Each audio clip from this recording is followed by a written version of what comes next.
Today I'm going to teach you how to have a killer racing mindset, and I've done some quick math, and I have raced, and this is on the low side, estimated 190 times I have done a running race. Okay, so I have some credibility.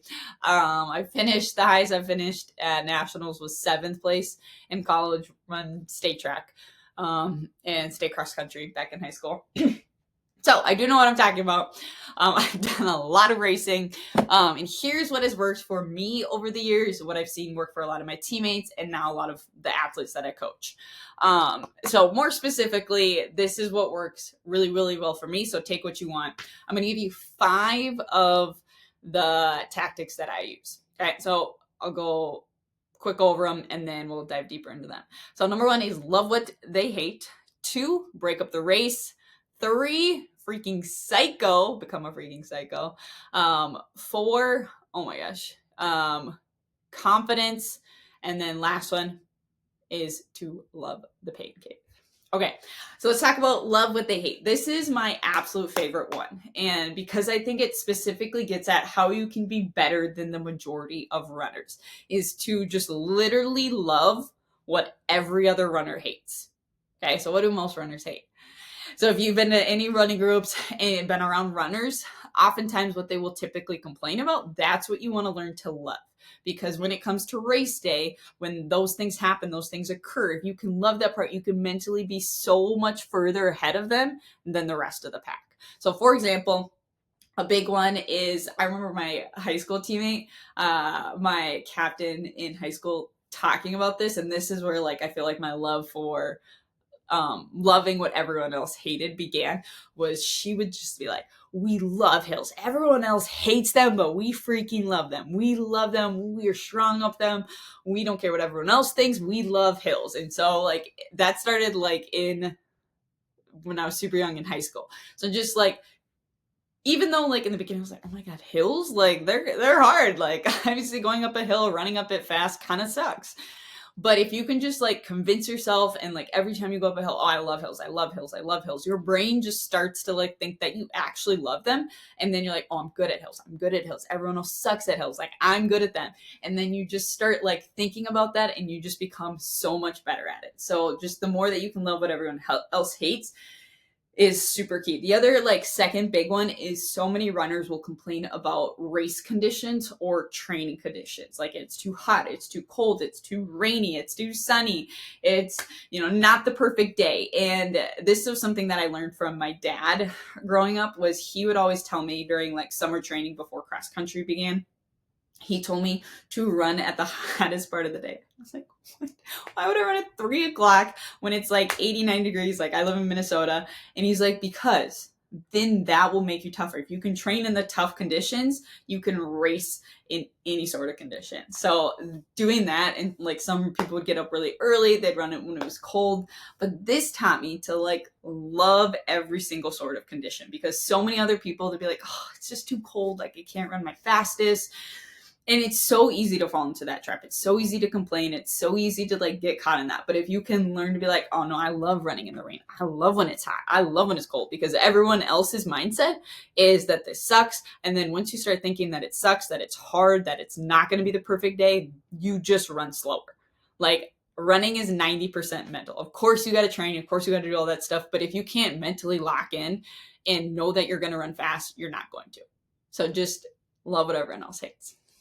Okay, the second one is to break up the race. This is when you're really struggling during a race. This, even just like training runs, workout runs, all that stuff, this really helps me. Is like, you always hear like, get to the next mile, get to the next mile, or like get to the next tree. So like I vividly remember this. It's a big Minnesota race for high schoolers. I don't think they're doing it anymore, which is sad. But GRIAC, if you've ever run that one, it's just like windy, it's hilly, it's such a tough course, there's so many runners there. And I just remember like okay, get to the next tree, get to the next like person with the sign, get to the next tree. And then you can think about it. Like if you ever like I'm sure you've had thoughts during your race being like, I want to quit, I want to give up, I want to stop running, but like you're not going to, right? You're a killer, you're going to get to the finish line.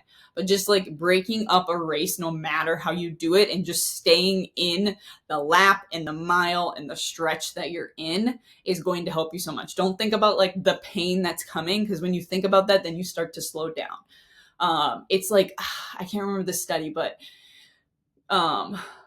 it was like if you were doing like a race workout and they said like just do it to failure, or yeah, and they said like, okay, so each group had to get to like 8 reps, but one group was assigned to do 7.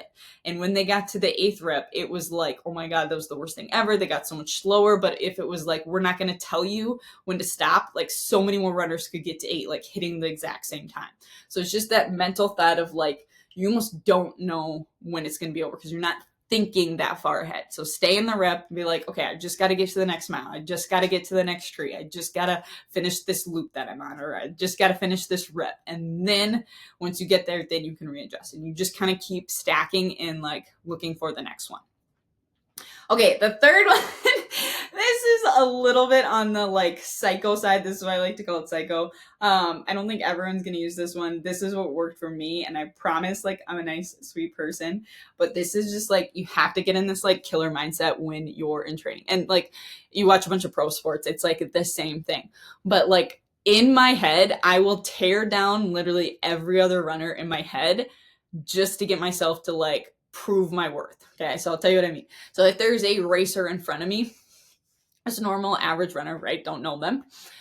And then I will like literally, I hate that, like start making fun of the thing of like something in my head. And not that like, I'm like, oh my gosh, I can't believe they wore 2 ponytails. Like they have, 2 ponytails instead of 1, or they have like, they're wearing like a pink wrist thing on their watch, or like they're wearing a pink watch. Like I can get beat by somebody who's wearing a pink watch. Like you have to like almost tear down the runner in front. And like when I finish the race, I'm like cheer people on. Like it doesn't matter. Like I don't actually think those things, but I like in my head, I'm like, oh, like they're breathing so much harder than me. Like I'm way fitter than them. I've done so much more reps than them. And like hyping myself up and tearing the other runner down at the same time. But like, I know I want this more. There's no way they wanted more. They didn't get up at 5 a.m. and go on all those runs. So it's a little mix of like making fun of the runner ahead of you and like hyping yourself up. And you just have to like have this killer like mental game, mental talk inside of your head, and just do whatever it takes to get you to the next step. And like when we were in college or high school and we were trying to beat a team to like go to state, go to nationals, it was like, I can't get beat by like this so-and-so team because their mascot is like, their colors are purple, and just doing whatever you can to mentally tear them down. And no, you're not a bad person. And this isn't what you think in real life, but this like mental game helps me personally, like probably the most out of all 5. So use it if you want. If you hate me for that, I'm sorry. Okay, the fourth part is the confidence. Now this one I think is hard to gain and get, but it is something that I think really unlocks a new type of runner. And it is the confidence that you gain with training. And so like if you show up every single day, you get your workouts in, you get all of your runs in, you do the little things, you stretch, you ice bath, you get 8 hours of sleep, all of that stuff, and hitting your workout times builds a confidence before race day. And so like you can talk yourself into being confident on race day, like that self-talk, or just like, mentally making things up in your head. But there is a true confidence that comes from like hitting your race time, your workout times, showing up every single day when you don't want to, doing the hard stuff, doing the little things that builds that confidence for when it comes to race day. Because you're like, I have done all these other things. I have sacrificed so much. I've showed up when it's hard. And then when you get to race day and you get to like actually prove that through everything else that you've done, there's like this confidence that just like washes over you. And I've had it a couple times. Specifically, I remember in my like collegiate career, of just being like, oh my gosh, I am so freaking fit. Like I am going to absolutely crush this race. Like I'm going to show up and I'm going to PR. And like, it's just like this confidence that like, you're like, nobody else can take me. Like I'm not that like I am going to get first place, but that like I am like the best version, the fittest version that I have ever been, and I am ready to just go out and kill it.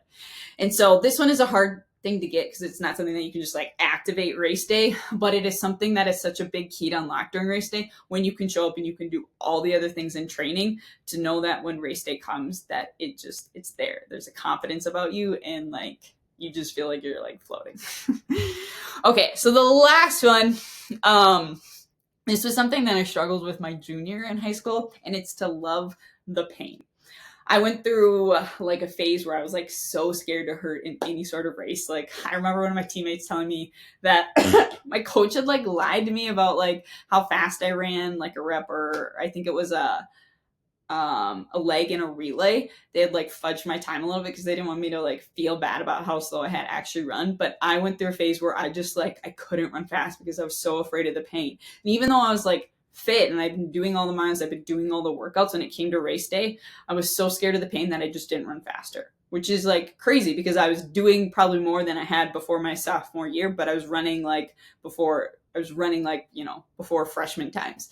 And so if you are like scared at all of the pain or like you know that you can dig deeper, my tactic is to just like, again, this probably goes back to like love what they hate, but you have to love it. You have to talk yourself into like loving it. One of the tricks that I used to kind of get back into it was telling myself that I could quit, was that you can drop out. Just like give it a shot, go for it. Like just start off out of the gun, like go for it, find the pain cave. And if it really sucks, if you really hate it, then you can quit. But like in reality, like I'm just not a quitter. I wasn't going to quit. So I knew I could say that to myself without it actually happening. But that helped me kind of get back into the pain cave and like learn to love it again. So once I could like trick myself into finding the pain again, then I moved on to like, I love the pain. I love the pain cave. Like I love to hurt. Like I can hurt more than everyone else.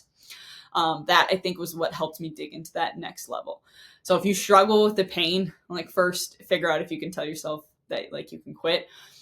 And then just like the mental game seriously helps. And the more that you show up in the hard workouts, in the races, like in the training runs, that will help you build that like drive and that need to like find the pain cave. So I hope that helps. So the quick 5, love what they hate, break up the race into small chunks, become an absolute freaking psycho with, degrading every runner around you or hyping yourself up. Find some confidence through training, and then love the pain cave. Okay, I hope that helped. I have some stuff probably for you down below. If you want private coaching, there's a link down below. Love, subscribe, all that, stuff.